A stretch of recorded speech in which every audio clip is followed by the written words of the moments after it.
नमस्कार दोस्तों, PD pharma library में आप सभी का स्वागत है।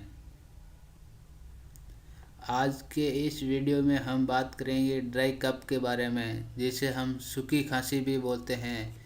सूखी खांसी क्यों होती है, सूखी खांसी के क्या लक्षण हैं और इनको कैसे ठीक किया जाए, इन सभी सवालों के जवाब देखेंगे हम आज के इसी वीडियो में।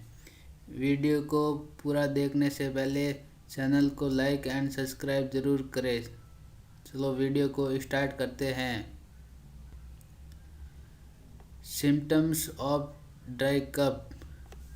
सूखी खांसी होने के कारण या लक्षण। एलर्जी। एलर्जी के कारण सूखी खांसी हो सकती है। डस्टिंग, धूल मिट्टी कण जो सांस लेते हैं अपन उसके साथ जाता है शरीर में, तो उसके कारण भी हो सकती है।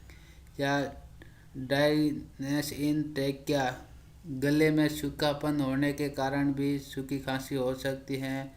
या वायरल या बैक्टीरियल इन्फेक्शन होने के कारण भी सूखी खांसी हो सकती है। सूखी खांसी के लिए पीने की दवाई की बात करें तो मार्केट में बहुत सारे फार्मा कंपनियों की दवाइयाँ मार्केट में अवेलेबल हैं, जिसमें से कुछ सैंपल आपको यहाँ दिखाई दे रहे हैं। अस्ताकाइन DX, Brozedex SF, Alex and एरोडिल DX। पीने की सभी दवाइयों में ये 3 चार्ज ज़रूर होते हैं। किसी में 3 हो सकते हैं, किसी में 2 हो सकता है, किसी में 1 हो सकता है। डेक्स्ट्रोमेथोर्फेन हाइड्रोब्रोमाइड, इसका काम है मस्तिष्क में खांसी केंद्र की गतिविधि को कम करता है, जो व्यक्ति में खांसी लाता है। क्लोरफेनिरामाइन, ये एलर्जी या सर्दी से बहने वाले नाक, आँख से पानी आना या छींके आना, इन सभी को रोकने का काम क्लोरफेनिरामाइन करता है। फिनाइलफेरिन,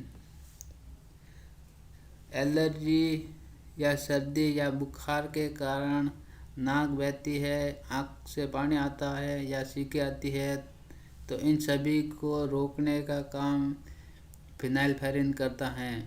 वीडियो अच्छी लगी हो तो चैनल को लाइक एंड सब्सक्राइब ज़रूर करें। Thanks for watching video.